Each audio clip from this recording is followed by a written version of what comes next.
जय हिंद दोस्तों। एक कहावत है, हमारे बुजुर्गों ने कहे हैं कि कुत्ता चोर को देख के ना भौंके तो समझ लेना चाहिए कि कुत्ता चोर से मिला हुआ है। ओके दोस्तों, ऐसे ही कुछ हमारे देश में हो रहा है। हमारी जो गवर्नमेंट है वो समझ नहीं पा रही है और हमारे जो भी देशवासी हैं वो भी नहीं समझ पा रहे हैं। दोस्तों, ये समझने वाली बात है। आज हमारे जंतर मंतर पे हमारे जितने भी बच्चे हैं मार खा रहे हैं, उनके ऊपर लाठी चार्ज हो रहा है, उनको गोलियां बरसाई जा रही हैं, आंसू के गोले छोड़े जा रहे हैं। दोस्तों, आखिर क्यों, किस लिए? वो अपने शिक्षा के लिए ही तो लड़ रहे हैं, अपने पढ़ाई के ही लिए लड़ रहे हैं, अपने जो पेपर दिए उसके लिए लड़ रहे हैं। दोस्तों, अभी जो पेपर लीक हुआ आखिर किसके कमी से लीक हुआ है? दोस्तों, आप लोग खुद सोचिए, खुद कमेंट करके बताइए जो पेपर लीक हुआ किसके वजह से हुआ है। अगर धर्मेंद्र प्रधान जी अगर जब शिक्षा मंत्री हैं, उनके नेतृत्व में जब सब कुछ हो रहा है तो उनको नहीं इस्तीफा देना पड़ेगा तो किसको देना पड़ेगा? जाहिर सी बात है उनको ही इस्तीफा देना होगा। और ये मैं अपने तरफ से नहीं, मैं पूरे देशवासियों से मैं जानना चाहता हूँ। कमेंट करके ज़रूर आप लोग बताइएगा कि ये इनको इस्तीफा देना चाहिए कि नहीं देना चाहिए।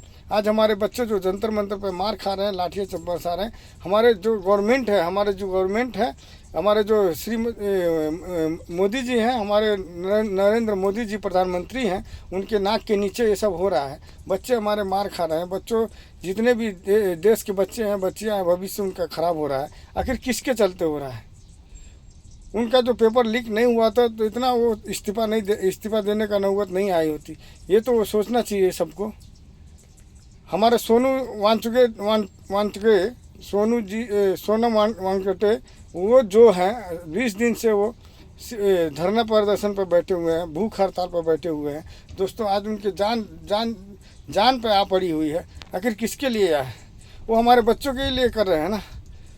तो हमारे देशवासियों, हमारे भाइयों, हमारे मित्रों, हमारे दोस्तों, सब लोग को सहमत होना चाहिए, इकट्ठा होना चाहिए, इसके ऊपर आवाज़ उठाना चाहिए।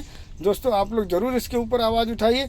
और हमारे जो जो गवर्नमेंट है, हमारे जो मोदी जी हैं और हमारे शाह जी हैं, अमित शाह जी, आप लोग एक बार खाली 2 कुर्सी का ज़रूरत है, एक टेबल का ज़रूरत है। एक बीच में टेबल लगाइए, आमने सामने बैठ के 2 बात करके बात से आप सहमत कर सकते हैं।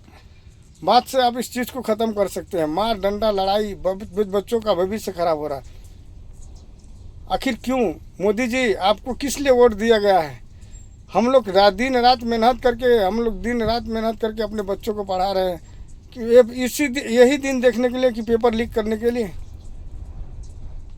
धर्मेंद्र प्रधान जी, मैं आपसे पूछना चाहता हूँ, आपसे जानना चाहता हूँ कि अपने बच्चों को दिन रात मेहनत करके पढ़ा रहे हैं हम लोग, किस लिए पढ़ा रहे हैं? कि पेपर एक दिन, पूरा साल उनका बर्बाद हो जाए, पेपर लीक हो जाए, इसका कोई माई बाप नहीं है? आपको इस चीज़ का जवाब देना चाहिए। आपको इस्तीफा देना चाहिए कि नहीं देना चाहिए? आप खुद सोच के देखिए। हमारे सोनम वानखेड़े जी हैं, कितना वो परेशान है, कितना वो भूख हड़ताल पर बैठे हुए, अनशन पर बैठे हुए हैं, उनका जान पर पड़ी हुई है। किसके बच्चे के लिए? हम ही लोग के बच्चे के लिए, हमारे बच्चों के भविष्य के लिए ना। उनको भी टांग के लेके गए, गवर्नमेंट उनकी भी बात नहीं मानी, उनकी भी बात नहीं रखी, ज़बरदस्ती टांग के उनको उठा के लेके चले गए।